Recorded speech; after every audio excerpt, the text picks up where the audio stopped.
Hello everyone, welcome to KV teachers guild. So बच्चों, ये है 7th part 9th class maths के chapter number 3 the world of numbers का, और हम सॉल्व कर रहे थे एंड ऑफ चैप्टर एक्सरसाइजेस के क्वेश्चंस। क्वेश्चन नंबर 1 to 4 हमने कवर किए लास्ट पार्ट में। अभी हम थे 5th क्वेश्चन पर। So find 6 rational numbers between 3 and 4। आपको 3 और 4 के बीच में 6 रैशनल नंबर्स फाइंड करने हैं। तो बहुत इजी है, आप डेसिमल में भी लिख सकते हैं। नंबर्स हो जाएंगे 3.1, 3.2, 3.3, 3.4, 3.5, 6, 7, 8, 3.9 तक में से कोई भी 6 नंबर्स आप लिख सकते हैं। या फिर फ्रैक्शन में ही लिखना हो तो 3.1 को आप कैसे लिख सकते हैं? 31/10, 32/10, 33/10, 34 अप टू 39/10। ये सभी नंबर्स 3 और 4 के बीच के नंबर्स हैं। रैशनल भी है, ये फ्रैक्शन में है, ये डेसिमल में है। सो आप लिखेंगे answer number 5, 6 rational numbers between 3 and 4 are. 3 और 4 के बीच में 6 रैशनल नंबर्स हैं। 3.1, 3.2, 3.3, 3.4, 3.5.6 या फिर और 31/10, 32/10। ज़रूरी नहीं है कि आप सीक्वेंस में ही लिखें, आप यहाँ पर 3.8 या 3.9 भी लिख सकते हैं। 32/10, 33/10, 34/10, 35/10 and 38/10। Okay, next. Now find 5 rational numbers between 2/5 and 3/5। इससे पहले आपको 2 कंटिन्यूअस लगातार इंटीजर्स गिवन थे, उनके बीच में इस तरह से आपको रैशनल नंबर्स निकालने हैं। अब 2 लगातार फ्रैक्शन के नंबर्स आपको गिवन है, 2/5, 3/5। उनके बीच के रैशनल नंबर्स हम कैसे फाइंड करेंगे? तो देखिए, ऐसे क्वेश्चंस हमने पहले भी किए हैं, लेकिन उसमें डिनोमिनेटर सेम नहीं होता था। इस तरह के क्वेश्चंस थे वो। तो सबसे पहले तो हम डिनोमिनेटर सेम करते थे, फिर देखते थे उनके बीच में कितने नंबर्स हैं। अगर नहीं है उतने जितने हमें चाहिए तो इक्विवेलेंट फ्रैक्शंस निकालते थे। अब इसमें क्योंकि डिनोमिनेटर पहले से ही सेम है और एक भी रैशनल नंबर इनके बीच में नहीं है, तो आपको इनके इक्विवेलेंट फ्रैक्शंस निकालने हैं। अब इक्विवेलेंट फ्रैक्शन आप इंटू 2 करके भी निकाल सकते हैं, इंटू 3 भी कर सकते हैं, और दोनों को सेम से मल्टीप्लाई करिएगा। अगर आपने इधर 3 से कर दिया, इधर 4 से कर दिया, तो उनके डिनोमिनेटर्स चेंज हो जाएंगे। ये 15 हो जाएगा, वो 20। फिर आप रैशनल नंबर्स नहीं फाइंड कर सकते हैं। लेकिन आपको देखना ये है कि मल्टीप्लाई हम किस नंबर से करें। फॉर एग्जाम्पल, अगर आपने 2 से करके इक्विवेलेंट फ्रैक्शंस निकाल दिए, इस पॉइंट को ध्यान से समझिएगा, तो ये हो जाएगा 4/10 और ये हो जाएगा 6/10। अब 4 और 6 के बीच में आप एक ही रैशनल नंबर फाइंड कर पाएंगे। अगर आप इसको 3 से मल्टीप्लाई करें, या फिर मान लीजिए 4 से सोचा आपने, 4 से मल्टीप्लाई करके इक्विवेलेंट फ्रैक्शंस निकालते हैं, फिर उनके बीच के रैशनल नंबर्स निकाल लेंगे। आप इनके बीच में रैशनल नंबर्स फाइंड करो या इक्विवेलेंट फ्रैक्शंस के बीच में रैशनल नंबर्स फाइंड करो, एक ही बात है। तो ये हो जाएगा 8/20, ये हो जाएगा 4 3s are 12, 12/20। अब 8 और 12 के बीच में आप कितने नंबर्स निकाल पाएंगे? 9/20, 10/20 और 11/20। सिर्फ 3 ही रैशनल नंबर्स, और हमें निकालने हैं 5। तो किससे मल्टीप्लाई करें? रूल ये होता है, जिस भी नंबर से आप मल्टीप्लाई करते हैं उससे एक कम रैशनल नंबर्स आपको मिलते हैं। आपने 4 से मल्टीप्लाई किया, आपको 3 रैशनल नंबर्स मिले। आपने 2 से किया था तो 1 मिला। आप 7 से करेंगे तो 6 रैशनल नंबर्स मिलेंगे। आप 10 से करेंगे तो 9 मिल जाएंगे। कहने का मतलब है, आपको मिनिमम कितने रैशनल नंबर्स चाहिए? हमें 5 चाहिए, तो 5 से बड़े नंबर से आपको मल्टीप्लाई करना है। अगर आप 5 से भी करेंगे, 2/5 और 3/5 को इक्विवेलेंट फ्रैक्शन निकाल के उनके बीच के फ्रैक्शंस निकालना चाहेंगे, इंटू 5, 3/5 इंटू 5। इस पर थोड़ा सा ज़्यादा टाइम हम ले रहे हैं क्योंकि इस तरह का एक ही क्वेश्चन है और एग्जाम में ये इंपॉर्टेंट है, आ सकते हैं इस तरह के क्वेश्चंस। कई बार हमारे भी जो इक्विवेलेंट फ्रैक्शंस आते हैं जिसमें डिनोमिनेटर सेम होता है, वहाँ पर भी हमें मल्टीप्लाई करने की ज़रूरत पड़ती है। तो ये हो गया 10/25, ये हो गया 15/25। देखो कितने रैशनल नंबर्स हैं इनके बीच में? 11, 12/25 तो लिखेंगे, 13, 14, 4 ही है सिर्फ, और हमें 5 चाहिए थे। मतलब आपको 5 से एक ज़्यादा 6 से तो कम से कम मल्टीप्लाई करना ही है। आप 7 से करिए, 8 से करिए, 9, 10, जितने ज़्यादा से करते रहेंगे उतने ज़्यादा मिलेंगे, लेकिन मिनिमम 6 से आप मल्टीप्लाई करेंगे। अगर क्वेश्चन हो फाइंड 8 रैशनल नंबर्स, तो इन दोनों को आप 9 से मल्टीप्लाई करेंगे। अगर क्वेश्चन हो फाइंड 11 रैशनल नंबर्स, तो 12 से करेंगे। एक बड़े नंबर से करते हैं, जितने रैशनल नंबर्स निकालने हैं उससे। ओके, होपफुली समझ में आ गया होगा आपको। आंसर नंबर 6 है, रैशनल नंबर्स हमें फाइंड करने हैं बिटवीन 2/5 एंड 3/5। अब देखिए इनके इक्विवेलेंट फ्रैक्शन निकालेंगे, किससे मल्टीप्लाई करके? 6 से। 6 से क्यों करेंगे वो हम समझ चुके हैं अभी। तो 2/5 में भी न्यूमरेटर डिनोमिनेटर को 6 से मल्टीप्लाई किया, 3/5 में भी 6 से। डिफरेंट नंबर से नहीं करना है, नहीं तो डिनोमिनेटर चेंज हो जाएंगे, सेम नहीं रहेंगे। ये है 12/30, ये है 18/30। अब रैशनल नंबर्स निकालिए बिटवीन 12/30 और 18/30। कौन कौन से हो जाएंगे? 13/30, 14/30 एज इट इज रहेगा, बस आपको न्यूमरेटर चेंज करने हैं। 15/30, 16/30 एंड 17/30। आगे 5 नंबर्स। अब 12/30 है क्या? अगर सिंपलेस्ट फॉर्म में आप देखें, 6 2s are 12, 6 5s are 30, ये 2/5 ही तो है। तो लास्ट में इसको फिर से जो ओरिजिनल फॉर्म थी वही लिख दीजिए, 2/5। और दूसरा कौन सा नंबर है? 18/30। 18/30 क्या है? 3/5 ही है, 3/5 की इक्विवेलेंट ही है, तो इसको 3/5 लिख दिया। और बीच के नंबर्स एज इट इज़। तो ये नंबर्स हैं 2/5 और 3/5 के बीच के रैशनल नंबर्स। ओके, ये आपका आंसर है। ठीक है, चलिए next. Now find 5 rational numbers between 1/6 and 2/5। देखो 3 क्वेश्चंस हैं सेम इश्यूज पर, रैशनल नंबर्स फाइंड करने हैं और तीनों बिल्कुल अलग है, और इसमें ऑलमोस्ट सभी तरह के नंबर्स कवर हो गए हैं हमारे। 1/6 और 2/5 के बीच में रैशनल नंबर्स फाइंड करने हैं। सबसे पहले तो डिनोमिनेटर सेम करिए, जब तक डिनोमिनेटर सेम नहीं होंगे हम बीच के नंबर्स नहीं लिख पाएंगे। तो पहले 6 और 5 का एलसीएम लेंगे, जो भी एलसीएम आएगा दोनों का वही डिनोमिनेटर होना चाहिए। Answer number 7। कितने रैशनल नंबर्स हैं वो तो बाद की बात है, सबसे पहले एलसीएम लेना है 1/6 एंड 2/5। ओके, तो 6 और 5 का एलसीएम क्या होगा? Of 6 and 5 is equal to 30। सबसे छोटा नंबर जो 6 और 5 की टेबल में आता है वो है 30। तो यानी कि 1/6 इसका भी डिनोमिनेटर 30 करेंगे, 2/5 है इसमें भी डिनोमिनेटर 30 करेंगे। किससे मल्टीप्लाई करना पड़ेगा? 5 से। ऊपर भी 5 से करिए क्योंकि हम इक्विवेलेंट फ्रैक्शंस बना रहे हैं। Into 6, 5 1s are 5, 2 6s are 12। अब ये हमारे हो गए इक्विवेलेंट फ्रैक्शन, जो इनके बीच में हम नंबर्स निकालने वाले थे, अब इनके बीच में फाइंड करेंगे। अब देखो क्या जितने हमें चाहिए उतने रैशनल नंबर्स हैं, हमें चाहिए थे 5। तो 5 और 12 के बीच में बिल्कुल 6 7 8 9 10 11 6 रैशनल नंबर्स हैं, 5 तो हम लिख ही सकते हैं। तो बस यही क्वेश्चन एंड हो गया, बस 5 रैशनल नंबर्स लिखेंगे। कई बार ऐसा होता है कि जितने हमें चाहिए उतने नंबर्स नहीं आते, ये पहले किए हमने ऐसे क्वेश्चंस। मान लीजिए यहाँ होता 5/30, यहाँ होता 7/30। अब इनके बीच में तो एक ही नंबर है, तो फर्दर हम इनके इक्विवेलेंट फ्रैक्शंस निकालते हैं। फिर हम इनको 2 से मल्टीप्लाई करेंगे, दोनों को 10/30 करेंगे, इसको 14/60 करेंगे। अब देखेंगे अब भी नहीं आए, अभी 3 ही हैं, फिर से मल्टीप्लाई करिए, ये 20/120 होगा, ये 28/120 होगा। अब 5 मिल जाएंगे हमें। ओके, लेकिन इसमें इक्विवेलेंट फ्रैक्शन करते ही हमें 5 रैशनल नंबर्स मिल गए हैं। 5/30 और 12/30 के बीच में होंगे 6/30, 7/30, 8/30, 9/30, 10/30। ज़रूरी नहीं है कि आप सीक्वेंस में लिखें, आप 11/30 भी लिख सकते हैं। ठीक है, अब 5/30 क्या था? 5 1s are 5, 5 6s are 30, 1/6 ही है ये, 1/6 का इक्विवेलेंट फ्रैक्शन था ना, तो इसकी जगह 1/6 लिखिए, जो क्वेश्चन में पूछा गया था। क्वेश्चन में हमसे 1/6 और 2/5 पूछा था, तो इनके बीच में नहीं निकालनी है, तो हमने अपने कन्वीनियंस के हिसाब से इनको इक्विवेलेंट फ्रैक्शंस में लिखा है। 12/30 को आप 2/5 ही लिख दीजिए, और ये इनके बीच के रैशनल नंबर्स हैं, ये सेम रहेंगे।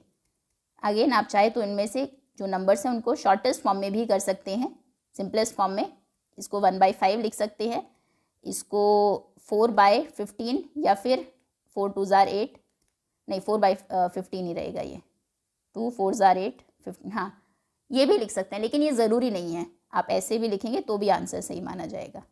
ये हमारा आंसर है। चलिए नेक्स्ट ना, question number 8, if x/3 + x/5 is equal to 16/15 find the rational number x। ठीक है, सॉल्व करते हैं। x/5 plus x/, answer number 8, x/3 plus x/5 is equal to 16/15। LHS में जो दो फ्रैक्शंस में नंबर्स हैं, सॉल्व करते हैं उनको। 3 और 5 का LCM हो जाएगा 15, LCM of 3 and 5 is equal to 15। तो चलिए कॉमन डिनोमिनेटर हो जाएगा 15 इन दोनों का। यहाँ था 3, आपने 15 कर दिया तो 5 से मल्टीप्लाई किया होगा, ऊपर भी 5 से मल्टीप्लाई करिए तो कितना हो जाएगा, 5 × x हो जाएगा 5x, प्लस 5 3 ज़ार 15 होते हैं, ऊपर भी 3 से करेंगे, ये हो जाएगा 3x, ये प्लस का sign 3x equal to 16/15 as it is. अब 5x और 3x होगा 8x, 15 को RHS में ले जाते हैं, इंटू कर देंगे उधर ताकि वो कैंसिल हो जाए। तो क्या हुआ, 8x 16 हुआ, x कितना हो जाएगा 16/8, 8 2 ज़ार 16, तो x की वैल्यू है 2। इजी था ये भी। आगे आते हैं। नाउ क्वेश्चन नंबर 9, ये है let a and b be 2 non zero rational numbers. a और b दो रैशनल नंबर्स है ज़ीरो के अलावा, नॉन ज़ीरो है, such that a + 1/b equal to 0। a में अगर आप ऐड करते हैं b का रेसिप्रोकल तो आंसर आता है 0। Okay, without assigning any numerical values, ऐसा नहीं करना है, मान लो a 2 है, b न्यूमेरिकल वैल्यूज़ नहीं देनी है, उसके बिना ही बताइए whether A B is positive और नेगेटिव। ए बी पॉजिटिव आएगा या नेगेटिव, और अपने आंसर को जस्टिफाई भी करना है कैसे आया। सॉल्व ही करेंगे हम इसमें जो गिवन है, और देखते हैं वहाँ से ए बी हमें पता लगता है या नहीं कितना है। a + 1/b इक्वल है 0 के, 1/b को RHS में ले जाते हैं, a इक्वल हो जाएगा 0 - 1/b, यानी कि -1/b ही। अब b को इधर ले आते हैं, a b चाहिए ना हमें, b इधर डिवीजन में है, यहाँ आएगा तो a से मल्टीप्लाई होगा, ए बी की वैल्यू ही आ गई सीधा हमारे पास, तो -1। अगर वो वैल्यू भी पूछता तो भी हम बता देते, उसने सिर्फ इतना पूछा है कि ए बी बताइए पॉजिटिव है या नेगेटिव है, so A B is negative. A B की वैल्यू क्योंकि -1 है तो वो नेगेटिव है, और बिना वैल्यू असाइन किए ही हमने बताया है, जस्टिफिकेशन में यही हो जाएगा। आगे आते हैं। A rational number has a terminating decimal expansion, एक रैशनल नंबर है, टर्मिनेटिंग है मतलब एंड हो जाता है एक टाइम के बाद, whose last non zero digit occurs in the 4th decimal place, आखिरी की जो 4 डिजिट्स हैं उसकी वो नॉन ज़ीरो है, और ज़ीरो के अलावा कुछ भी कोई भी डिजिट्स आप ले सकते हैं, और 4 डेसिमल प्लेसेस का मतलब है डेसिमल के बाद 4 डिजिट्स हैं। आप अगर ऐसे लिखते हैं तो इसको हम बोलते हैं 1 डेसिमल प्लेस, ये 2 डेसिमल प्लेसेस, ये 3, ये 4। ठीक है, मान लीजिए ये नंबर है, शो करिए that such a number can be written in the form of p/10⁻⁴। इस तरह के एक्सप्रेशन को आप जो भी नंबर है /10⁴ लिख सकते हैं। बिल्कुल, इसे फ्रैक्शन में जब आप कन्वर्ट करेंगे, डेसिमल रिमूव करेंगे और नीचे डिवाइड किससे करेंगे, 1 के बाद 1 2 3 4 4 जीरोज से। 10,000 का मतलब क्या है, ऊपर कुछ भी हो, 10⁻⁴। तो आप कोई भी नंबर है, अगर डेसिमल के बाद 4 प्लेसेस तक नंबर्स हैं तो आपको उसको फ्रैक्शन में चेंज करने के लिए 1 के बाद 4 जीरोज यानी कि 10⁻⁴ से डिवाइड करना ही पड़ेगा। तो डेसिमल 10 जो डिनोमिनेटर है 10⁻⁴ होगा। ठीक है, जहाँ पर p ऐसा इंटीजर है which is not divisible by 10, ऊपर वाला नंबर 10 से डिवाइड नहीं होगा। ओके, अच्छा नीचे जो 10⁻⁴ है वो उसके क्या फ्रैक्शंस होंगे, 2⁻⁴ इंटू 5⁻⁴। आप 10 को 2 × 5 लिख सकते हैं। 10 का स्क्वायर यानी कि 100 के फैक्टर्स क्या होते हैं, 2 × 2 एंड 2 × 5 यानी कि 2 स्क्वायर इंटू 5 स्क्वायर। ठीक है, 10 क्यूब के फैक्टर्स होंगे 2 क्यूब इंटू 5 क्यूब, 10 की पावर 4 के फैक्टर्स होंगे 2⁻⁴ इंटू 5⁻⁴। ऊपर कोई भी नंबर है, p है मान लीजिए। ठीक है, आगे उसने पूछा क्या ये ज़रूरी है कि denominator of this rational number when written in the lowest form, इसको जब आप लोएस्ट फॉर्म में लिखें, हो सकता है ऊपर कोई ऐसा नंबर हो जिससे 2 या 5 कोई कैंसिल हो जाए, is divisible by 2 raise to the power 4 और 5 रेज टू द पावर 4। ये थोड़ा सा ट्रिकी है, समझना पड़ेगा आपको। देखिए, उसने ये कह दिया सबसे पहले ही कि p ऐसा इंटीजर है जो 10 से डिवाइड नहीं होता, यानी कि p 8 हो सकता है जिसमें सिर्फ 2 आए, p 25 हो सकता है जिसमें 5 आए, इसके फ्रैक्शंस 5 × 5 हो सकते हैं। p ऐसा कोई नंबर हो सकता है जिसके फैक्टर्स में 2 या 5 कोई भी ना आए, मान लीजिए 9 हो सकता है, 4 डिजिट का लेना, अभी हम थोड़ा शॉर्ट में समझ रहे हैं। लेकिन p ऐसा कोई नंबर नहीं है जो 10 से डिवाइड हो, मतलब जिसमें 2 और 5 दोनों एक साथ आएंगे। किसी भी नंबर के फैक्टर में अगर वो 10 × 10 होगा, मान लीजिए 70 है, तभी आप उसको 7 × 2 × 5 लिखेंगे। मतलब कि हो सकता है कि ऊपर 8 हो मान लीजिए, तो यहाँ से 8 को आप 2 क्यूब लिखेंगे, 3 पावर्स कैंसिल हो जाएगी, लेकिन स्टिल डिनोमिनेटर में 5 की पावर 4 तो रहेगा, तो 5 की पावर 4 से वो डिवाइड हो जाएगा। अगर ऊपर 5 है, मान लीजिए 25 है, यहाँ 5 स्क्वायर हो गया, 5 स्क्वायर हो गया तो इसने 2 पावर इसकी कम कर दी, लेकिन अभी भी वो 2 की पावर 4 से डिवाइड हो सकता है। अगर ऊपर ऐसा कोई नंबर है जिसके प्राइम फैक्टर्स में ना 2 है ना 4 है, तो फिर ये दोनों बचे रहेंगे, फिर ये 2 की पावर 4 और 5 की पावर 4 दोनों से डिवाइड हो सकते हैं। अगर न्यूमरेटर में 10 का वो फैक्टर नहीं है, तो वो 2 और 5 दोनों की पावर्स को एक साथ कैंसिल नहीं कर सकता, या तो सिर्फ 2 की पावर को करेगा, या फिर सिर्फ 5 को, या फिर कोई सी भी नहीं। तो मतलब कि जो डिनोमिनेटर है वो 2 रेज टू द पावर 4 या फिर 5 रेज टू द पावर 4, या फिर हो सकता है दोनों से ही डिविजिबल ज़रूर होगा। क्लियर है? आंसर आप लिखेंगे, इसके ऊपर खुद से थोड़ा सोचना पड़ेगा आपको एग्जाम्पल्स के through. Answer number 10, a decimal number, एक decimal number having 4 decimal places. 4 decimal places का मतलब है डेसिमल के बाद जिसमें 4 डिजिट्स हैं, 4 decimal places can be written. उसको आप कैसे लिख सकते हैं? जिसमें डिनोमिनेटर कितना हो, can be written with denominator 1 के बाद 4 zeros और 10 रेज टू द पावर 4। कोई भी आप एग्जाम्पल भी दे सकते हैं। चलिए एग्जाम्पल देते हैं। मान लीजिए ये है फ्रैक्शन 1.2345, तो इसको कैसे लिखेंगे? डेसिमल के बाद 4 प्लेसेस हैं, इसको आप लिखेंगे 1 2 3 4 5 बाय 1 के बाद 4 zeros, या फिर 1 2 3 4 5 by 10 raise to the power 4। तो आ गया ना p by 10 raise to the power 4। p तो कुछ भी हो सकता है जो हमने अज्यूम किया, इसलिए ये 1 2 3 4 5 है, कोई 6 7 8 9 लेगा तो वो 67,894 है, मान लीजिए 4 हो जाएगा, तो ये p ही रहेगा, कोई भी नंबर, लेकिन डिवाइड होगा वो 10 रेज टू द पावर 4 से ही। ठीक है, therefore the number can be written as, तो इसीलिए आप उस नंबर को लिख सकते हैं can be written as p by 10 raise to the power 4। ठीक है, p कोई भी इंटीजर होगा। अब आगे इसको एक्सप्लेन करते हैं। उसने कहा कि p 10 से डिवाइड नहीं हो रहा है, यानी कि इसके फैक्टर्स 2 और 5 एक साथ नहीं होंगे, तो क्या ज़रूरी है कि जो डिनोमिनेटर है लोएस्ट फॉर्म में करने के बाद, कैंसिल वगैरह करने के बाद, वो 2 रेज टू द पावर 4 या फिर 5 रेज टू द पावर 4 से ज़रूर डिवाइड हो? तो आप कहेंगे बिल्कुल। सेकेंड पार्ट पर आते हैं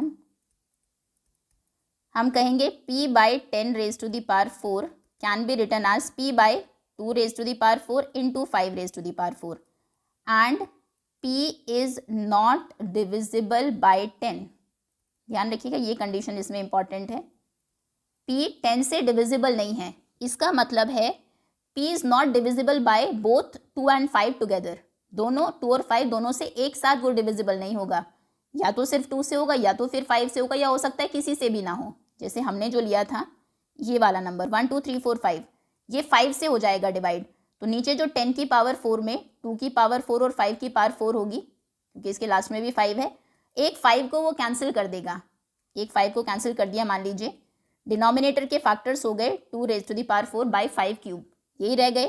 अब ये 5 की पावर 4 से तो नहीं डिवाइड होगा क्योंकि इसमें 3 बार ही 5 है, लेकिन 2 रेज टू द पावर 4 से तो स्टिल डिवाइड हो जाएगा ना। तो अगर 10 उसके फैक्टर्स में नहीं है, if p is not divisible by 10, ये एक्सप्लेन ही करना पड़ेगा।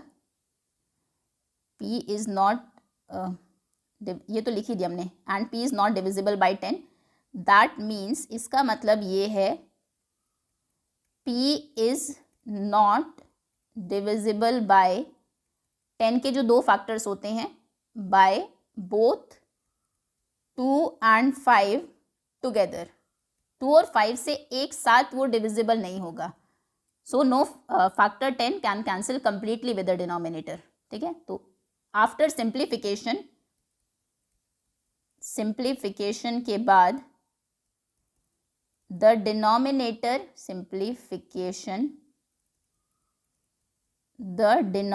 Denominator 10 raise to the power 4 था, मस्ट स्टिल कंटेन, अभी भी उसमें 2 की पावर 4 या फिर 5 की पावर 4, दोनों में से तो कोई एक ही रहेगा, और both must still contain factors. उसके अभी भी क्या क्या फैक्टर्स होंगे? Factors of 2 raise to the power 4 और 5 रेज टू द पावर 4। हो सकता है एक को वो कैंसिल कर दे, और बोथ हो सकता है कोई भी कैंसिल ना हो। ऐसा कोई नंबर दे दिया, मान लीजिए 7.1237 by 10 raise to the power 4 है ही, डेसिमल हटाने के बाद, तो ना तो ये 2 को कैंसिल कर पाएगा ना 5 को, ये एज इट इज़ बना रहेगा। तो उस केस में जो डिनोमिनेटर है वो दोनों से डिविजिबल हो जाएगा। ओके, ये उसने पूछा था कि सिंप्लीफिकेशन के बाद denominator 2 raise to the power 4 और 5 रेज टू द पावर 4 से डिविजिबल होगा या नहीं। So the denominator in lowest form, जो हमारा डिनोमिनेटर है लोएस्ट फॉर्म में, will still be divisible by 2 raise to the power 4 और 5 रेज टू द पावर 4। ठीक है, दोनों में से किसी एक से तो वो डिवाइड होगा ही होगा। चलिए आगे आते हैं। ये आपका कंप्लीट आंसर है, आंसर नंबर 10। पहले हमने बताया क्यों 10 रेज टू द पावर 4 होगा। Okay, next. Now without performing division नहीं परफॉर्म करनी है, डिवाइड नहीं करना है। बताइए कि जो डेसिमल एक्सपेंशन है ऑफ 18 बाई 125 वो टर्मिनेटिंग हो गया, नॉन टर्मिनेटिंग? ये तो बहुत ईजी है। जब भी ये फाइंड करना हो, फ्रैक्शन को सिंपलेस्ट फॉर्म में लिखिए, पहले से सिंपलेस्ट फॉर्म में है, और डिनोमिनेटर के फैक्टर्स करिए। अगर फैक्टर्स में सिर्फ 2 है, सिर्फ 5 है, या फिर 2 और 5 दोनों हैं, तो टर्मिनेटिंग है। इनके अलावा कोई तीसरा फैक्टर अगर आ गया, मान लीजिए 2 भी और 5 भी और कोई और भी आ गया, उस एक नए फैक्टर के आते ही वो नॉन टर्मिनेटिंग, रिपीटिंग हो जाता है। अगर वो टर्मिनेट करता है तो नंबर ऑफ डेसिमल प्लेसेस भी आपको बताने हैं। ठीक है, बिना डिवाइड किए बताने हैं, ध्यान रखिएगा। तो इसमें आंसर नंबर 11, 18 बाय 125, हम फैक्टर्स करेंगे 125 के, तो ये हो जाएंगे 5 5s are 25, 25 5s are 125। तो जो डिनोमिनेटर के प्राइम फैक्टर्स हैं वो सिर्फ, उसमें सिर्फ 5 है, तो यानी कि ये टर्मिनेटिंग होगा। Since the factors of denominator contains 5 only, क्योंकि उसमें सिर्फ 5 है, so the decimal expansion is terminating. तो इसका डेसिमल एक्सपेंशन है टर्मिनेटिंग। अब उसने कहा कि बिना डिवाइड किए बताइए कि कितने प्लेसेस के बाद टर्मिनेट होगा। तो देखो पहले हम देख लेते हैं बिना डिवाइड किए आप डेसिमल में कन्वर्ट कैसे करते हैं। हालांकि कन्वर्जन नहीं करना, सिर्फ बताना है कि कितने प्लेसेस के बाद टर्मिनेट होगा, लेकिन उसमें उसको समझने में ये आपकी हेल्प करेगा। 18 बाई 125 है, हमें पता है 125 5 क्यूब होता है, ऊपर 18 है।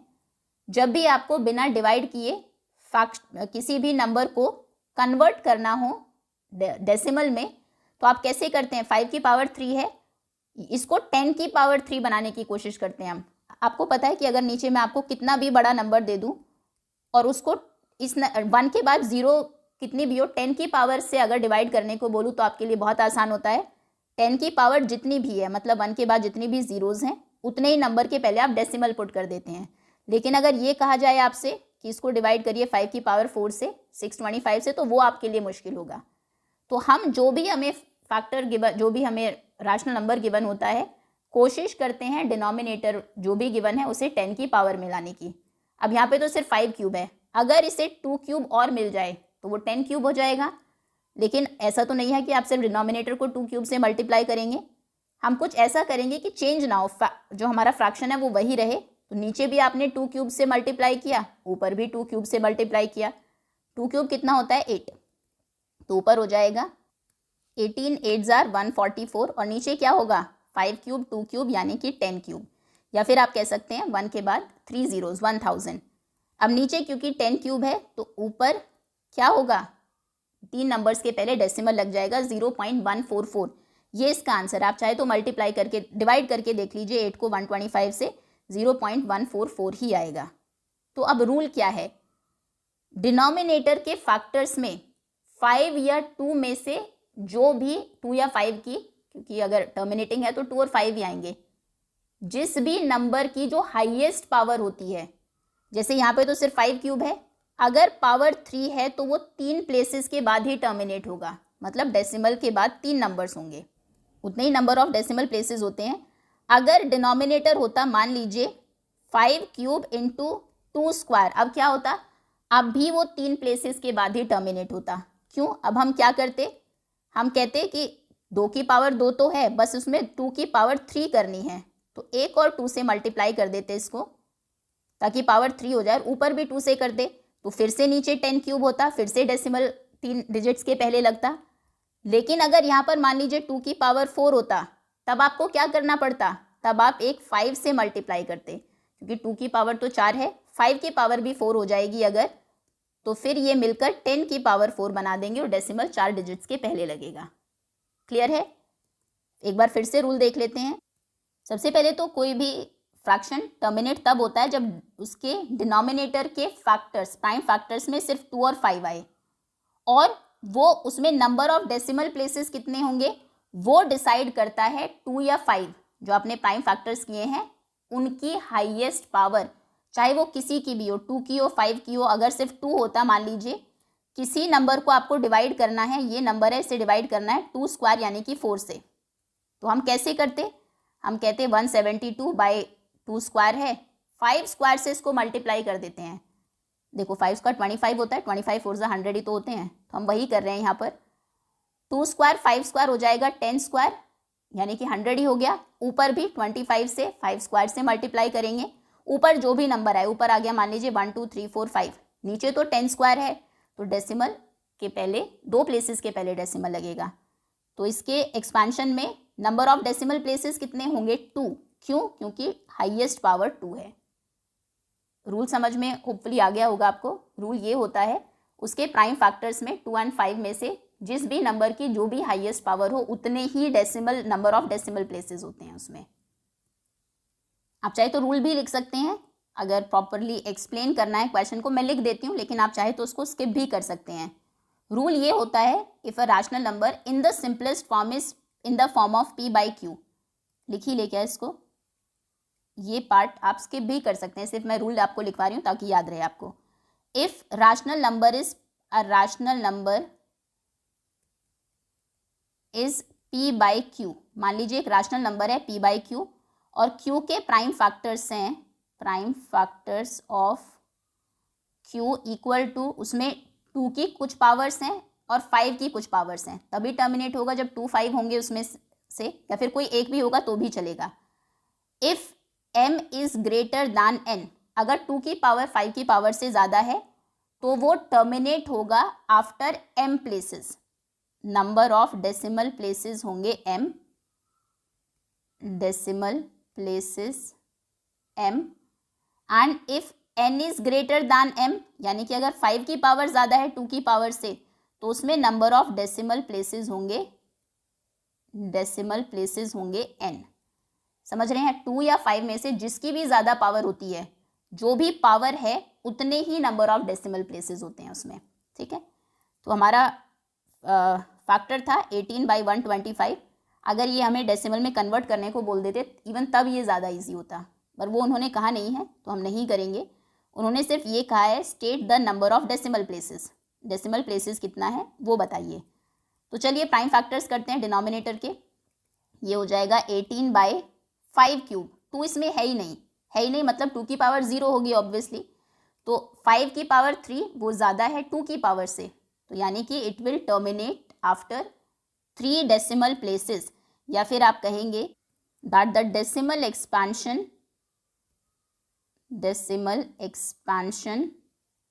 Has 3 decimal places. ठीक है, अगर आपको 7/40 गिवन है, मान लीजिए आपने 40 के फैक्टर्स किए, वो हो गए 2 2 4 2 8 5 40, यानी कि 2 का क्यूब है इंटू 5 है, तो ये 3 प्लेसेस के बाद टर्मिनेट हो जाएगा। ठीक है, अगर किसी के उसमें 5 की पावर मान लीजिए 7 होती और यहाँ पे होता 4, तो वो 7 प्लेसेस के बाद टर्मिनेट होता, जिसकी भी हाईएस्ट पावर है। काफ़ी हमने डिस्कस कर लिया है, समझ में आ गया होगा आपको।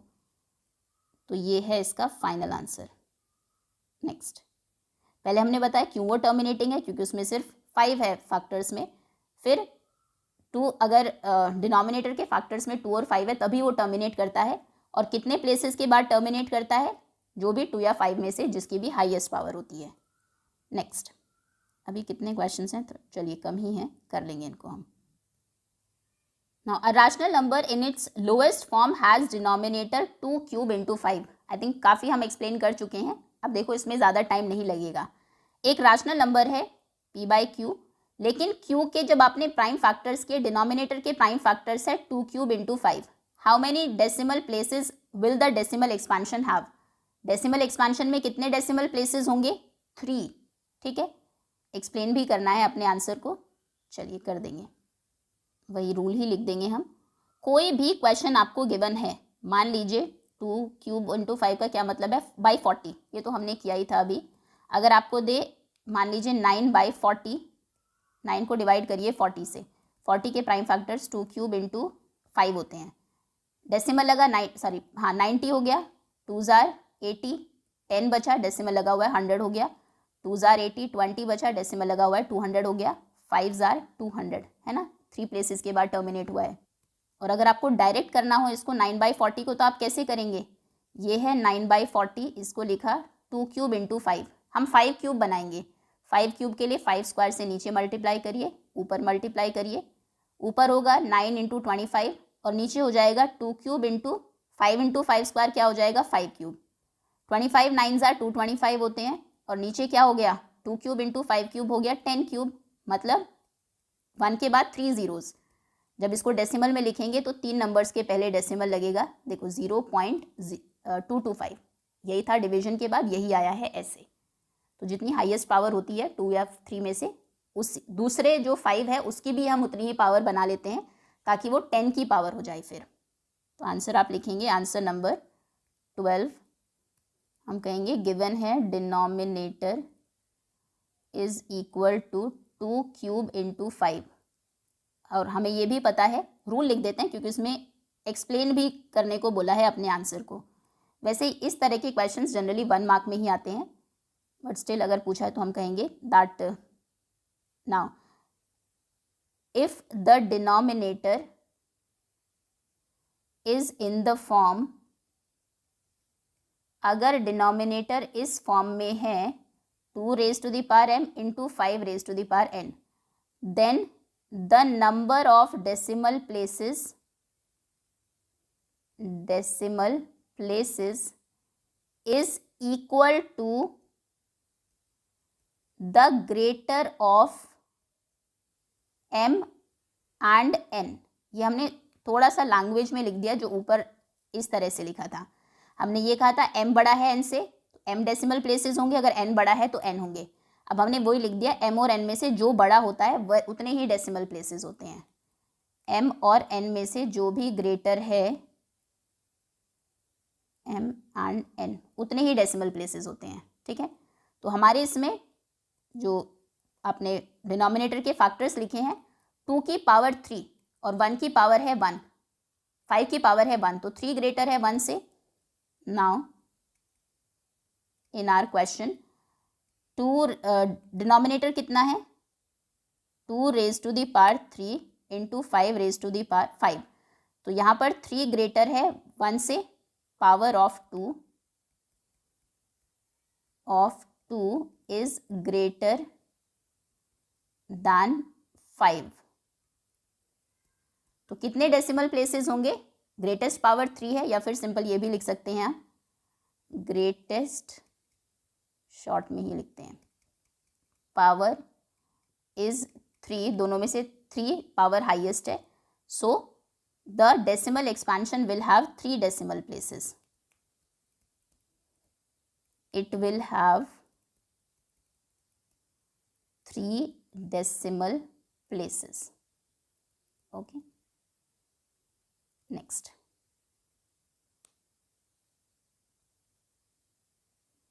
Next is let a equal to 7/12. Star लगा है, ये थोड़ा सा स्टैंडर्ड का क्वेश्चन है. a है 7/12 and b is equal to 5/6. b है 5/6. Express both A and B. अब इन ए और बी को आपको एक्सप्रेस करना है इन the form of k1/m and k2/m.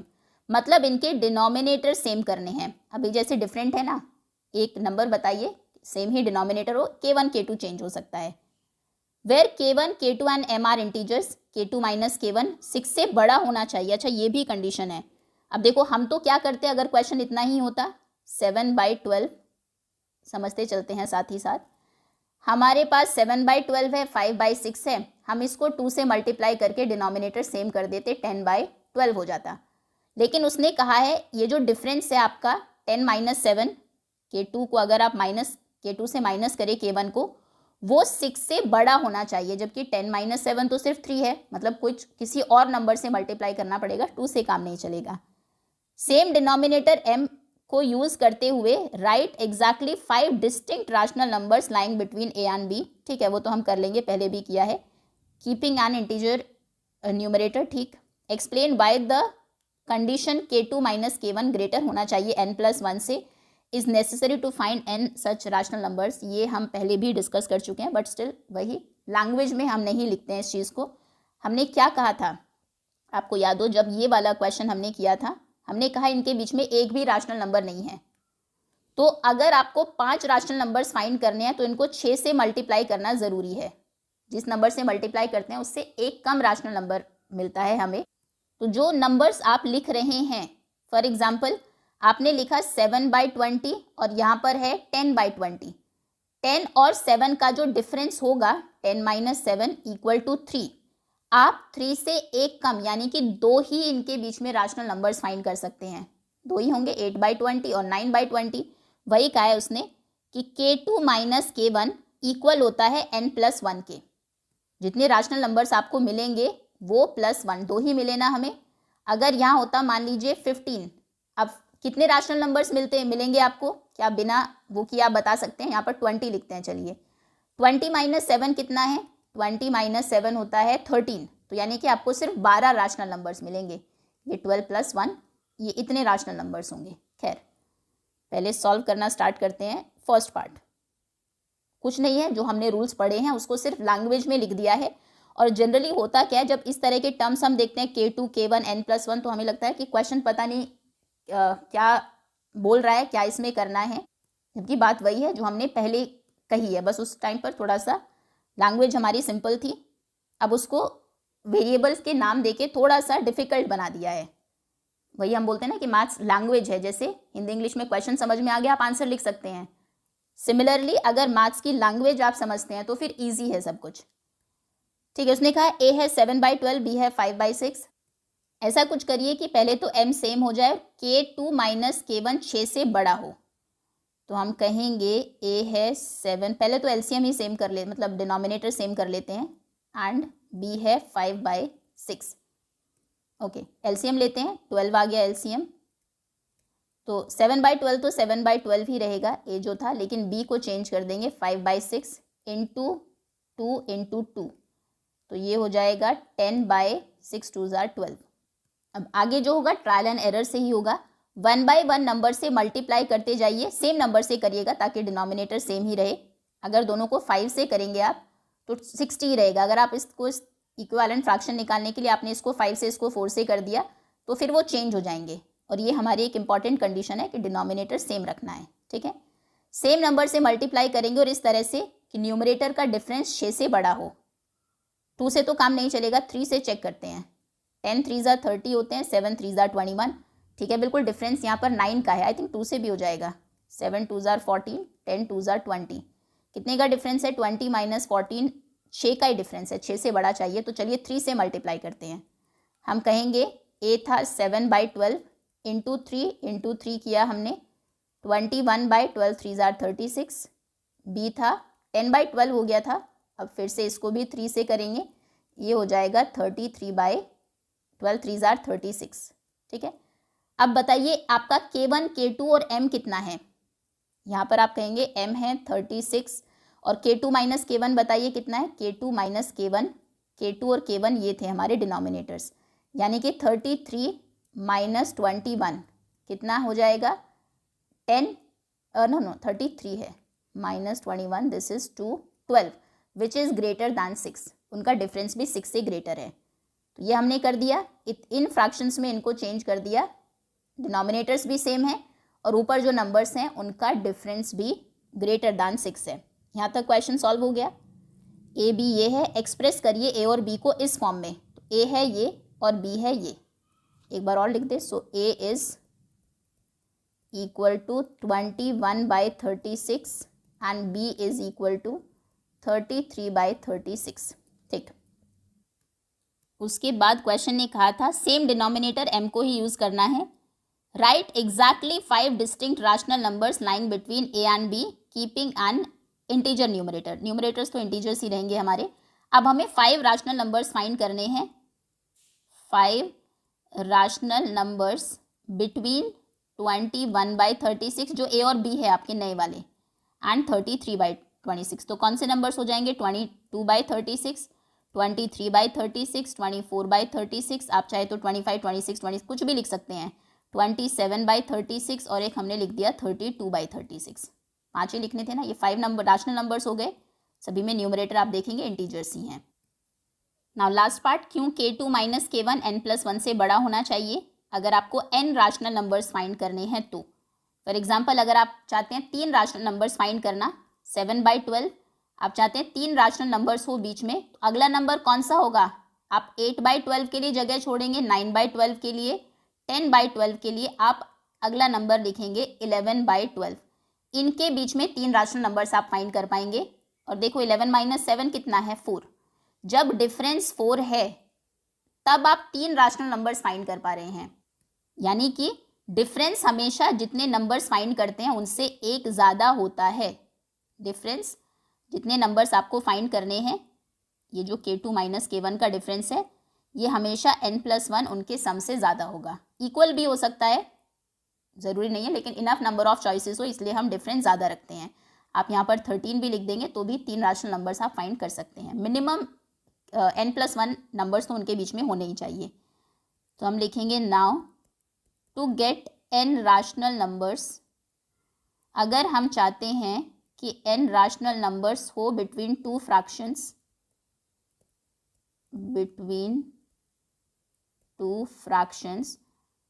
तो एटलीस्ट फ्रैक्शंस हमें n होल नंबर्स रखने हैं उन दो इंटीजर्स के बीच में, उन दो रैशनल नंबर्स के बीच में।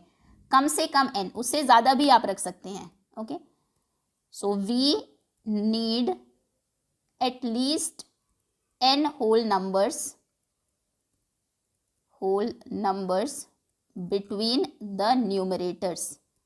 जो भी न्यूमरेटर्स हैं उनके बीच में हमें कम से कम n रैशनल नंबर्स रखने हैं, न्यूमरेटर्स। अब हमारे न्यूमरेटर्स क्या थे? K1 K2। अगर मैं आपसे कहूँ कि 5 और 9 के बीच में कितने रैशनल नंबर्स हैं, ये आपने पढ़ा होगा ज़रूर पहले उसमें कि दो नंबर्स के बीच में कितने नंबर्स हो गए। अगर आपको ये फाइंड करना है, इससे इसको माइनस करिए, जो आंसर आए उससे 1 और माइनस करिए। 9 - 5 कितना होगा? 4। 4 से 1 माइनस करके तब पता लगता है कितने रैशनल नंबर्स होंगे। ठीक, अगर मैं ये तो चलो छोटा है, हम कैलकुलेट भी कर सकते हैं। 5 और 9 के बीच में हमें पता है 6, 7, 8 होंगे। क्वेश्चन कॉम्प्लिकेटेड तब हो जाता है अगर मैं आपसे पूछूं 2014 और 3079 के बीच में कितने रैशनल नंबर्स हैं। अब आप एक एक तो नहीं कैलकुलेट करेंगे, तो फॉर्मूला ये होता है, इससे इसको माइनस करिए और जो भी आंसर आएगा उससे 1 माइनस और करिए। ठीक, सो ये हमें पहले से ही पता है। तो एन, अगर आपको होल नंबर्स चाहिए दो नंबर्स के बीच में, तो यानी कि जो डिफरेंस है न्यूमरेटर्स का K2 माइनस K1, वो हमेशा जितने नंबर्स चाहिए उससे एक ज़्यादा होना चाहिए, क्योंकि एक ज़्यादा होगा तभी n वो होंगे। दो नंबर्स के बीच में जब एक ज़्यादा डिफरेंस होता है, 4 डिफरेंस होता है, तब आप 3 नंबर्स निकाल पाते हैं। ओके, तो जितने भी नंबर्स निकालने हैं उससे कम से कम एक ज़्यादा का डिफरेंस हम रखते हैं। ओके, यहाँ पर इक्वल टू का साइन भी लगा दीजिए, मिसिंग है, इक्वल भी हो सकता है। चलिए नेक्स्ट, आप चाहे तो इसके लिए कोई एग्जाम्पल भी दे सकते हैं, बट ज़रूरी नहीं है, इतना भी लिख देंगे तो भी चलेगा। ये इसका कंप्लीट आंसर है। पहले हमने डिनोमिनेटर्स को सेम किया, फिर उसने कहा था कि इस तरह से रखिए न्यूमरेटर को, ये सेम हो गए। नो, आंसर नंबर 13 पर है ना हम, ये तो 12th का आंसर है, यहाँ से है आंसर नंबर 13। पहले हमने डिनोमिनेटर्स को सेम किया दोनों के, तो हमने देखा 7/12, 10/12। जो न्यूमरेटर्स हैं उनका डिफरेंस 6 नहीं था, जो हमसे मांगा गया था 6 से ज़्यादा डिफरेंस होना चाहिए। कितने का डिफरेंस था? सिर्फ 3 का डिफरेंस था। तो हमने फिर से इनके इक्विवेलेंट फ्रैक्शंस निकाले। 2 से कोशिश की, लेकिन 2 से करने के बाद भी 6 नंबर्स नहीं आए। 3 से करने के बाद कम से कम 6 नंबर्स थे उनके बीच में। तो यहाँ से ये हो गया 21, इसका न्यूमरेटर हो गया 33। 33 माइनस 21 12 है, जो कि ग्रेटर दैन 6 है। तो ये ए है हमारा, ये बी है। फिर उनके बीच में 5 रैशनल नंबर्स निकालने थे। फिर आपको बताना था क्यों, अगर आपको n रैशनल नंबर्स निकालने हैं तो 2 नंबर्स के न्यूमरेटर्स का डिफरेंस n+1 होना चाहिए, n+1 या उससे ज़्यादा। चलिए आगे आते हैं, काफ़ी लेंदी हो गई है वैसे। क्या हम नेक्स्ट 3 क्वेश्चंस अगले पार्ट में कर लें? क्वेश्चन चलिए कर लेते हैं। पहले 3 rational numbers x, y, z satisfy करते हैं कंडीशन को कि तीनों का सम 0 है। ठीक है, and xy plus yz plus zx, दो की अगर प्रोडक्ट आप ले वो भी 0 है। शो करिए कि rational numbers x, y, z must be simultaneously 0, तीनों 0 होना चाहिए तभी ये पॉसिबल है। तो देखो x plus Y plus Z 0, 3 numbers का सम 0 हो सकता है। फॉर एग्जाम्पल एक 3 है, एक 5 है, एक -8 है। ऐड करेंगे तो 0 होगा, उसके लिए उनका 0 होना ज़रूरी नहीं है। लेकिन सम भी 0 और एक्स वाई, वाई जेड और जेड एक्स, इनकी प्रोडक्ट का सम भी 0, उसके ये कंडीशन सिर्फ तभी पॉसिबल है अगर तीनों 0 हो। कैसे? इसके लिए थोड़ा जो हमने, आपको याद हो a plus B plus C whole square की एक आइडेंटिटी पढ़ी थी, उसमें x plus Y plus Z भी आता था, X Y Y Z Z X भी आता था, उसको हम यहाँ पर यूज़ करेंगे। हम कहेंगे answer number 14 x plus Y plus Z 0 है and X Y plus Y Z plus Z X भी 0 है। अब आइडेंटिटी लगाते हैं। आइडेंटिटी थी हमारी कि x plus Y plus Z whole square equal होता है X square plus Y square plus Z square plus 2xy 2yz 2zx के 2 कॉमन ले लेते हैं, 2xy plus Y Z plus zx। ये फॉर्मूला था, 8th क्लास में पढ़ा होगा आपने।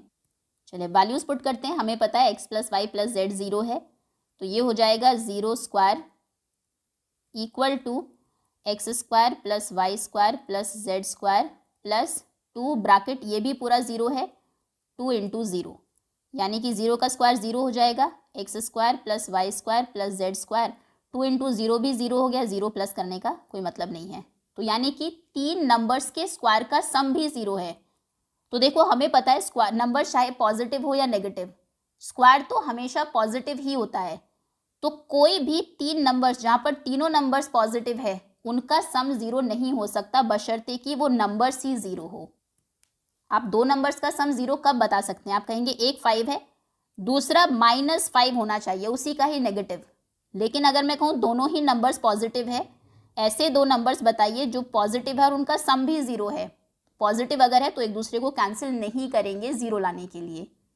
ये आपको समझ में आ रहा है? X square plus Y square plus Z square, squares हमेशा नॉन नेगेटिव होते हैं, हमेशा ही पॉजिटिव होते हैं, पॉजिटिव या फिर ज़ीरो। तो अगर 3 पॉजिटिव नंबर है, हम कहते हैं कि ये तो ज़ीरो नहीं है, एक्स वाई जेड कोई रियल नंबर्स हैं, एक्स नेगेटिव है, इसमें तो हमने ये कह दिया X plus Y plus Z zero होने के लिए ज़रूरी नहीं है कि एक्स वाई जेड ज़ीरो हो सकता है x1 हो, y2 हो और z माइनस का 3 हो, ठीक है, ज़ीरो हो जाएगा।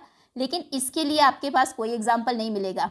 अगर x माइनस 3 भी है तो उसका भी स्क्वायर पॉजिटिव ही होता है, y पॉजिटिव हो चाहे नेगेटिव हो, सारे नंबर्स के स्क्वायर पॉजिटिव होते हैं। और 3 positive numbers if they are non zero, जो ज़ीरो के अलावा जिनकी कोई और वैल्यू है, उनका सम ज़ीरो नहीं हो सकता। X square Y square Z square को ज़ीरो होना ही पड़ेगा, और अगर X square Y square Z square zero है तो मतलब एक्स वाई जेड ज़ीरो है, ठीक है। ये अब यहाँ पर आपको सिर्फ लिखना है, since square of rational numbers, कोई भी रैशनल नंबर्स हो एक्सेप्ट ज़ीरो, ज़ीरो का तो स्क्वायर ज़ीरो ही होता है, बाकी सभी रैशनल नंबर्स का सम आर ऑलवेज, आप पॉजिटिव मत लिखिए क्योंकि पॉजिटिव अगर आपने लिख दिया तो आप एक तरह से कह रहे हैं ज़ीरो नहीं हो सकता। हम कहते हैं are always non negative, non negative होता है, ज़ीरो या फिर पॉजिटिव होता है, ठीक है। The sum can be zero, sum zero तभी हो सकता है, can be zero only when, जब तीनों नंबर ज़ीरो हो। 3 नंबर्स का सम ज़ीरो तभी होगा अगर तीनों पॉजिटिव है, जब वो तीनों ज़ीरो है। तो यानी कि only when X square is zero, Y square is zero and Z square is zero, ठीक है। देयरफॉर इसीलिए ही x भी ज़ीरो है, अगर x का स्क्वायर ज़ीरो है, y स्क्वायर ज़ीरो है तो मतलब y भी ज़ीरो है, और z स्क्वायर ज़ीरो है तो z भी ज़ीरो है, ठीक। Hence proved that all 3 numbers x y z are simultaneously zero, अगर उनका सम भी ज़ीरो है और दो की प्रोडक्ट का सम भी ज़ीरो है, x y y z z x। इसके लिए भी आपको कुछ एग्जांपल्स ऐसे मिल सकते हैं जहाँ पर दो नंबर्स की प्रोडक्ट का सम भी ज़ीरो हो, लेकिन इसके लिए कोई ऐसा एग्जाम्पल नहीं है। तो अगर यहाँ तक हम पहुँच गए, स्क्वायर पॉजिटिव ही होते हैं, 3 पॉजिटिव नंबर्स का सम ज़ीरो तभी होगा जब वो तीनों ही ज़ीरो हो। क्लियर है, ये आंसर है। ये आइडेंटिटी हम यूज़ करेंगे, जैसे हमने ये देखा तो ये याद आया हमें, x Y Y Z Z x उसमें होता है, बस वैल्यूज़ पुट की और यहाँ तक आगे आते हैं। Show that the rational numbers a plus B by two lies between the rational numbers a and b। इसका आंसर वैसे थोड़ा सा ट्रिकी हो सकता है, अगर आप इजी बनाना चाहें तो इसमें एग्जाम्पल देके कर सकते हैं। मान लीजिए a है 2, b है 10, तो 10 प्लस 2 का सम हुआ 12, 12 का हाफ हुआ 6, वो इन दोनों के बीच में है। लेकिन कितने एग्जाम्पल देंगे, हम तो प्रॉपर करते हैं और इसको थोड़ा सा ध्यान से समझना पड़ेगा हमें। आंसर नंबर 15, हमें प्रूव करना है दैट a और b दो रैशनल नंबर्स हैं, उन दोनों के बीच में है a plus B by two, ठीक है। प्रूव करना है a plus B by two, a plus B by two lies between a and b। अब देखो a और b के बीच में आप नंबर्स निकाल रहे हैं, मान लीजिए 2 है, ये 5 है या 7, कुछ भी हम अज्यूम कर लेते हैं, नेगेटिव नंबर्स नहीं है, कि b हमेशा बड़ा है a से। अभी के लिए b is greater than a, दूसरा नंबर जो है वो पहले वाले नंबर से ग्रेटर है, तो क्या होगा a एंड b। अब जो उनके सम का हाफ था a plus B by two, पहले हम उससे a को माइनस करेंगे। ये इसमें कोई ट्रिक नहीं है, ये स्टेप्स ही आपको याद करने पड़ेंगे।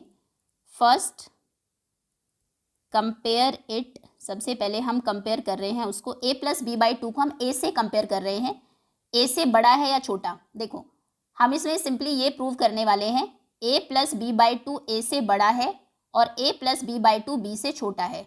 कोई भी नंबर अगर इससे बड़ा है और इससे छोटा है तो ऑब्वियसली वो उन दोनों के बीच में आएगा, ठीक है।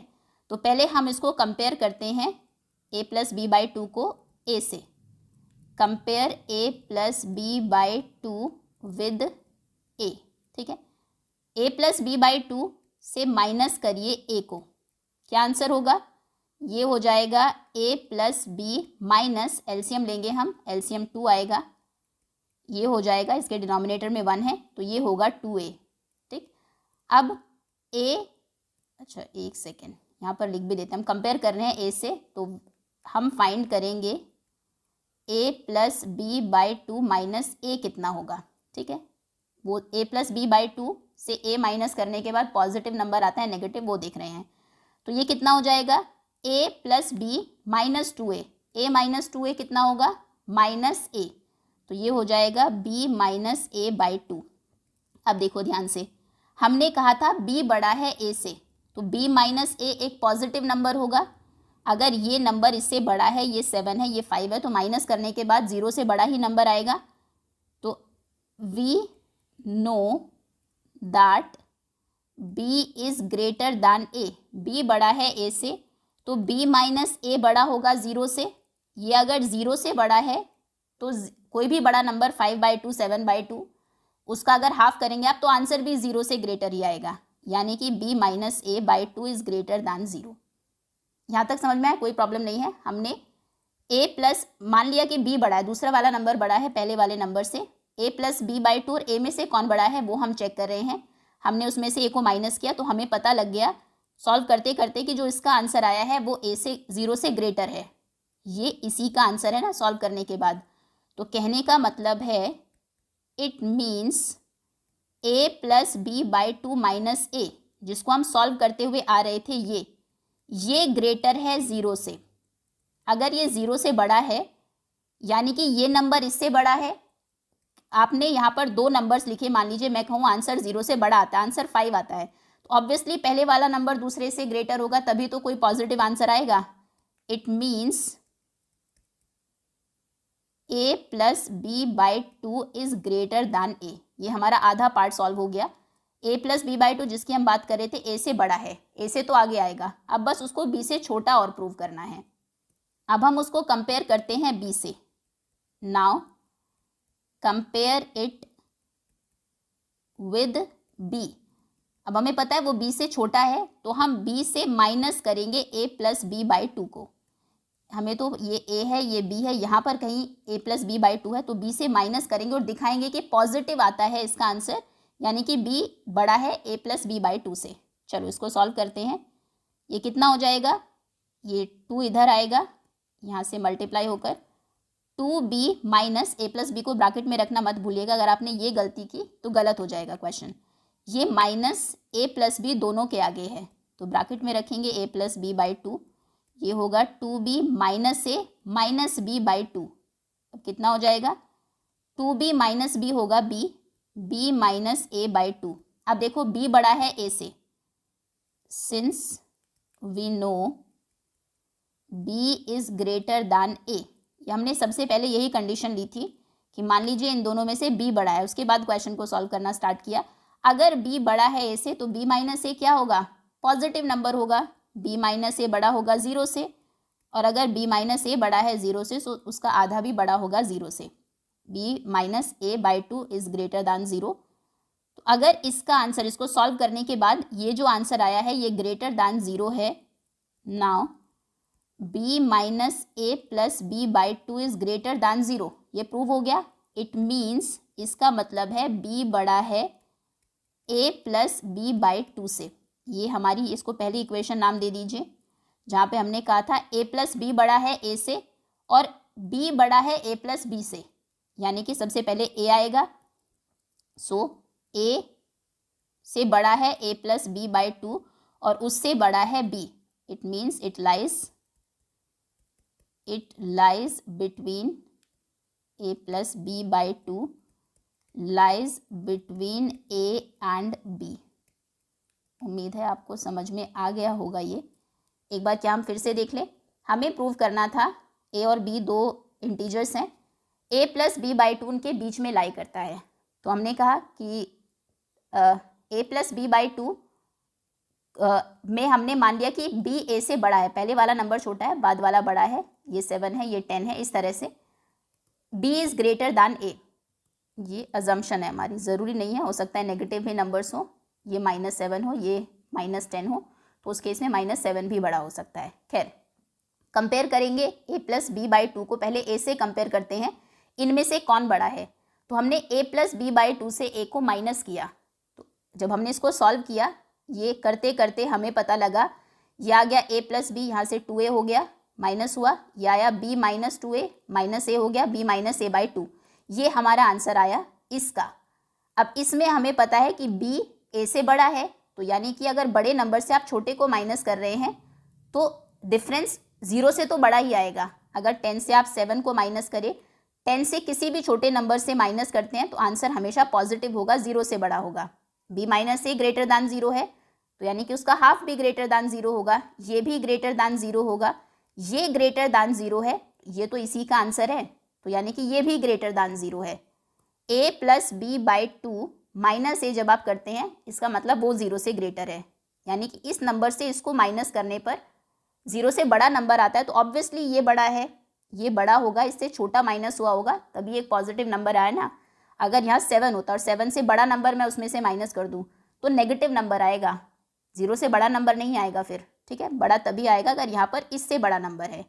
ऑब्वियसली अगर इसका आंसर पॉजिटिव है तो a प्लस बी बड़ा है a से। चलो ये तो ठीक है। अब हम उसको कंपेयर किया b से, क्योंकि हम जानते हैं b obviously a plus B by 2 के बाद होगा, तो इसलिए हमने b से माइनस किया a प्लस बी बाई 2 को। माइनस करने के बाद जैसे सॉल्व करने लगे तो ये भी वही आ गया b माइनस ए बाई 2 जो इसका आंसर था, ये भी तो वही था ना। हमने कहा फिर वही कि हमें पता है b तो a से बड़ा है तो b माइनस ए भी, ये भी ग्रेटर होगा 0 से, अगर ये ग्रेटर है तो इसका हाफ भी ग्रेटर होगा। अब ये b माइनस ए बाई 2 किसका आंसर था? इसका। तो अगर हम कह रहे हैं ये 0 से बड़ा है मतलब ये भी 0 से बड़ा है, तो यहाँ पर अगर ये ग्रेटर दैन 0 है, एक नंबर ये है, इसमें से आप इसको माइनस कर रहे थे, आंसर पॉजिटिव आया, तो यानी कि बड़े में से छोटे को ही माइनस किया होगा, मतलब b ग्रेटर है a प्लस बी बाई 2 से। तो a plus B by 2 a से तो बड़ा है लेकिन b से छोटा हो गया। यहाँ पर वो a से ग्रेटर था लेकिन यहाँ पर वो b से स्मॉलर है, b बड़ा है उससे, तो इस सीक्वेंस में हमने लिख दिया, यानी कि a plus B by 2 it lies between a and b। ठीक है, ये इसका कंप्लीट आंसर है। ये हॉट्स का क्वेश्चन है, high order thinking skill.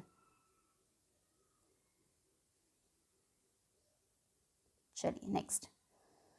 Now find the length of the hypotenuse of all the right triangle in figure 3.14 which is referred to as the square root spiral. ये square root spiral हम बनाते भी है जब हमें √2, √3 या √4 तो 2 ही हो जाएगा, खैर इनको रिप्रेजेंट करना होता है नंबर लाइन के ऊपर। खैर अभी हम देखते हैं, हमें पता है जो आपकी पाइथागोरस थ्योरम है वो कहती है base square plus perpendicular square equal होता है हाइपोटेनियस स्क्वायर के, ये तो पता है, h square equal to p square plus b square. ठीक है, अब इस ट्रायंगल को अगर आप देखें, यहाँ से देखिएगा इस तरफ से, ये आपका बेस है जो कि 1 है, ये आपका परपेंडिकुलर है ये भी 1 है, और ये भी हम जानते हैं 90 डिग्री की सामने वाली साइड हमेशा हाइपोटेनियस होती है। तो बताइए हाइपोटेनियस कितनी हो जाएगी? ये हो जाएगा 1 स्क्वायर प्लस 1 स्क्वायर, हाइपोटेनियस का स्क्वायर, यानी कि 1 स्क्वायर 1 प्लस 1, तो ये हो गया h स्क्वायर 2 है, मतलब h है √2। ठीक है, ये आ गया √2 ये साइड। अब देखो जैसे ये √2 आया, आपने एक और ट्रायंगल बना दिया, अब इसको बेस लेके बना दिया। जो पहले आपकी फर्स्ट ट्रायंगल की हाइपोटेनियस थी वो इस वाले ट्रायंगल का बेस है। आप अगर यहाँ से देखें, और अगर यहाँ से नहीं यहाँ से देखना चाहते हैं तो ठीक है, ये परपेंडिकुलर है। अब इसमें बेस 1 है, परपेंडिकुलर √2 है। अब बताइए हाइपोटेनियस कितनी होगी? अब हाइपोटेनियस हो जाएगी h स्क्वायर इक्वल टू √2 का स्क्वायर, इसका स्क्वायर प्लस 1 का स्क्वायर। ये लिखेंगे भी हम, अभी सिर्फ समझ रहे हैं। ये हो जाएगा 2 प्लस 1, h स्क्वायर 2 प्लस 1 यानी कि 3 है, तो h हो जाएगा √3। अब ये हो गया ये √3। अब फिर से आपने वही किया, इसको परपेंडिकुलर ले लिया, ये बेस, एक और लाइन बना दी, ये √4 हो जाएगा यानी कि 2 हो जाएगा। इसी तरह से आप चलते जाएंगे, √3 √4, ये √4 होगा, ये √5, ये √6, √7, √8, √9, √10। ठीक, तो पहले लिख लेते हैं इसको। हम कहेंगे पहले Pythagoras theorem, this is answer number 16। Using Pythagoras theorem, Pythagoras theorem क्या होती है? h square equal to p square plus b square, perpendicular square plus base का स्क्वायर। तो जो सबसे पहला ट्रायंगल है, ये ट्रायंगल, इसमें बेस और परपेंडिकुलर दोनों दिए हैं आपको, बाद में नहीं दिए, बाद में जो आपकी हाइपोटेनियस निकलती जाती है वही परपेंडिकुलर होता जाता है।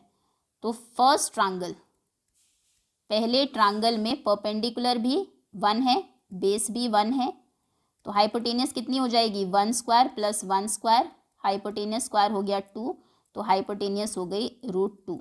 चलिए फर्स्ट का निकल गया। अब हम आते हैं सेकेंड ट्रायंगल पर।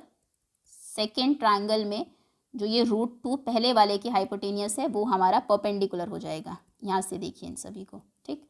तो ये हो जाएगा सेकेंड में फिर से h स्क्वायर इक्वल हो गया √2 का स्क्वायर प्लस ये लेकिन 1 ही है, बेस सभी में 1 है, 1 स्क्वायर, तो ये 2 प्लस 1, तो h कितना हो जाएगा h स्क्वायर 3 है, यानी कि h हो गया √3। आई थिंक यहीं से √2 √3 एक और निकाल देते हैं। थर्ड ट्रायंगल में कितना हो जाएगा h स्क्वायर इक्वल टू, अब तीसरे ट्रायंगल में ये जो आपने √3 फाइंड किया है ये बेस है आपका, ये √3 और ये 1, ये परपेंडिकुलर है, 1 आपका बेस है। अब हाइपोटेनियस निकालना है तो उसमें h स्क्वायर हो जाएगा √3 का स्क्वायर प्लस 1 स्क्वायर, यानी कि 3 + 1, यानी कि h स्क्वायर इज़ 4, तो h इज़ √4 या 2 भी आप लिख सकते हैं। तो एक पैटर्न हमें मिल गया। सो हाइपोटेनियस आर, अब बार बार सारे निकालने की ज़रूरत नहीं है। हाइपोटेन्यूसिस आर √2 √3 √4 को 2 लिख दें या √4 भी आप लिख सकते हैं। उसके बाद √5 आएगा। देखो √5 कैसे आएगा, ये तो हमें पता है, ये 2 है ये 1 है, तो ये कितना हो जाएगा 2 का स्क्वायर 4 और इसका स्क्वायर 1, तो 4 + 1 5, यानी कि ये h स्क्वायर अगर 5 है तो h √5 हो जाएगा। फिर √6, फिर √7, फिर √8, √9 यानी कि 3, फिर √10 एंड सो ऑन। कितने हैं इसमें 1 2 3 4 5 6 7 8 9 10, तो 1 2 3 4 5 6 7 8 9 10, √11 तक जाएगा। ये हमारे आंसर्स हैं। Clear? And that's all students. इसी के साथ आपका चैप्टर और ये एक्सरसाइज दोनों ओवर होती है। होपफुली क्वेश्चन से ज़्यादा कॉन्सेप्ट क्या है इस चैप्टर में वो आपको बहुत अच्छे से समझ में आ गए होंगे। Thank you so much for watching.